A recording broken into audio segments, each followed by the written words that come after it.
Espero que se encuentre muy bien. En esta cápsula vamos a hablar de un caso. Hoy voy a hablar de un caso de esquizofrenia. Precisamente acá tengo la descripción del caso que quiero compartir con ustedes en este momento. Básicamente se trata de un hombre joven, soltero de 25 años de edad. Y voy a escribirles un poco en términos generales cuál es el motivo de consulta de este paciente. Básicamente es el hermano quien se encarga de persuadirlo, de convencerlo de que acuda a algún proceso de valoración de salud mental en psiquiatría o en psicología. Es ahí donde llega a una consulta psiquiátrica con un equipo interdisciplinario, también conformado por medio o por un psicólogo y un profesional en enfermería en salud mental. Básicamente llegan a la consulta indicando que este joven de 25 años de edad presenta conductas violentas, y que posee pensamientos suicidas. Indican que hace 5 semanas atrás, antes de esta primera entrevista, había violentado a su madre, había agredido a su madre sin advertencia y le pegó salvajemente. Hasta que este hermano fue el que intervino para evitar el peligro de su madre. Y menciona también de que semanas después, eso estamos hablando que este episodio, este brote fue hace 5 semanas, y las semanas posteriores hubieron brotes de enojo, de ira, con explosiones agresivas e incluso amenazas constantes de quitarse la vida. Explicó el paciente que ese ataque a su madre se debió porque hay una entidad externa a este planeta que le da la orden de hacerlo y que le persuadió para que atacara a su madre como mecanismo de defensa, porque ella durante todos estos años se ha encargado de intoxicarlo, de hacerle daño y de perjudicarlo. Luego del ataque se encerró en sí mismo con pensamientos rumiantes, a menudo hablaba solo, aunque no hubiera nadie alrededor, tenía un diálogo constante. Y a veces la familia tenía la impresión que escuchaba voces que otros no podían escuchar, ya que incluso refieren que hasta contestaba como si alguien le estuviera preguntando algo. Su hermano mayor como tal dice que fue ese que intervino, dice que le da temor que ataque a otras personas o que pierda el control de sus actos o llegue incluso a suicidarse. Para hablar un poco de los antecedentes de este paciente, tenemos que creció en una zona rural del país. Era el segundo de 10 hijos, o sea, habían 10 hijos en total y era el segundo. Su padre tenía tierras, pero el padre era adicto al opio como tal, era consumidor de opio y de cocaína, y trabajaba muy poco. La madre trabajaba en una granja, eran personas agricultores, sembraba cereales y criaba algunos animales con ayuda de sus hijos. El paciente deja la escuela en secundaria, encontrándose en 9º año de secundaria, para seguir estudiando música por cuenta propia. En ese momento él se va de la casa y pasa los últimos años de la adolescencia en la casa de un músico, que era un viejo amigo de su padre, quien le enseñó a tocar guitarra. Básicamente él se retira de la casa, de esta granja, se va a la ciudad para vivir con este músico que era amigo del padre, y es el que le enseña a tocar guitarra. Durante esa experiencia aprendió bastante bien el tocar guitarra y se convirtió en un apasionado de la música. Estuvo en varios conciertos, pero nunca logró conseguir un trabajo formal o fijo, o ganar suficiente dinero para mantenerse, sino que su hermano mayor, ¿verdad?, que fue el que intervino, al ser docente, era el que le ayudaba monetariamente y financieramente, era el que velaba por él.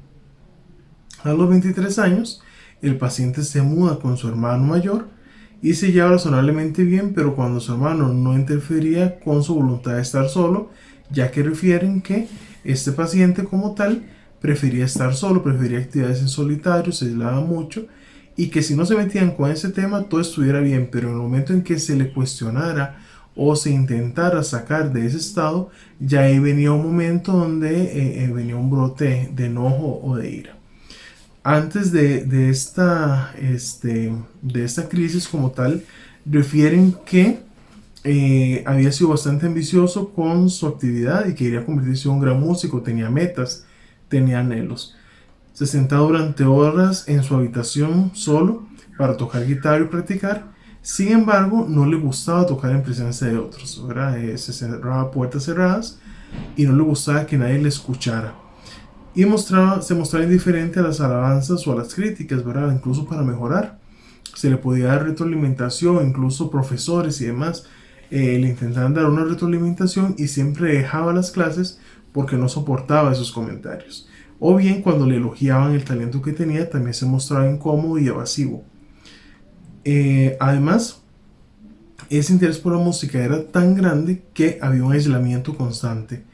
Tenía poco contacto social y no se le veía interesado en tener alguna relación de pareja, amigos íntimos, personas cercanas. O sea, no, él completamente obsesionado con la música, y a raíz de eso era lo que giraba su vida. Muy bien, actualmente cuando llega a la consulta, a la hora de realizar un examen mental, se denota que es un joven bien parecido, vestido apropiadamente, y se examina que estaba tenso, ¿verdad?, en su discurso, un diálogo muy rápido y muy excitable, ¿verdad?, la forma de hablar muy enérgico. Tenía tendencia a agitar las manos sin razón aparente, ¿verdad?, un aleteo constante en sus manos.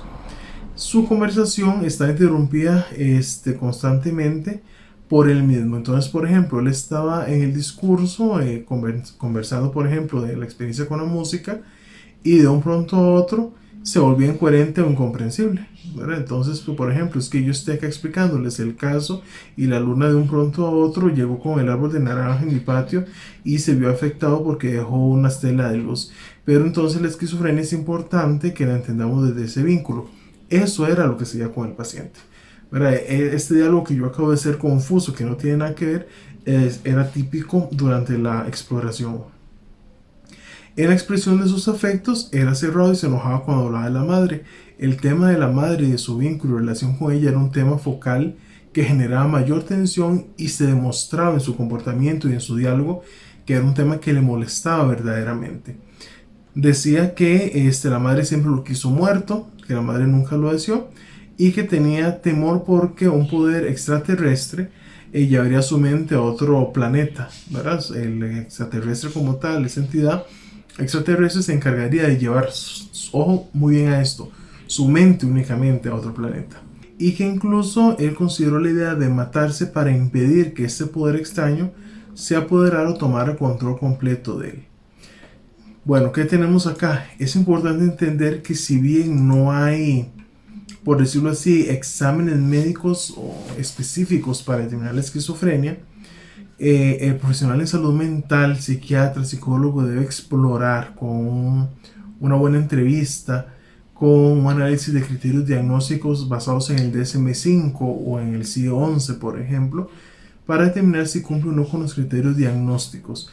Explorar la duración, aparición de los síntomas, la evolución, si hay consumo de sustancias, algunas afectaciones que pueda tener la persona, y podríamos valorarlo a nivel psicológico con algunas pruebas psicométricas para ver si hay rasgos de esta patología. Por ejemplo, se me ocurre en este momento el MPI, el test PAI, que nos podrían dar orientación en psicopatología. Hay estudios a nivel neuropsicológico que valoran a pacientes con psiquiatría, con antecedentes psiquiátricos de esquizofrenia o con un cuadro de esquizofrenia detectado, que utilizan test como por ejemplo el de Benton, que consiste en retención visual, y que han detectado de que hay una diferencia en el desempeño de pacientes con esquizofrenia y personas sanas o sin esta patología. Hay test también, por ejemplo el Train Making, que consiste también en, mediante trazos y demás de la prueba neuropsicológica, determinar la capacidad de atención y de memoria que tienen esos pacientes.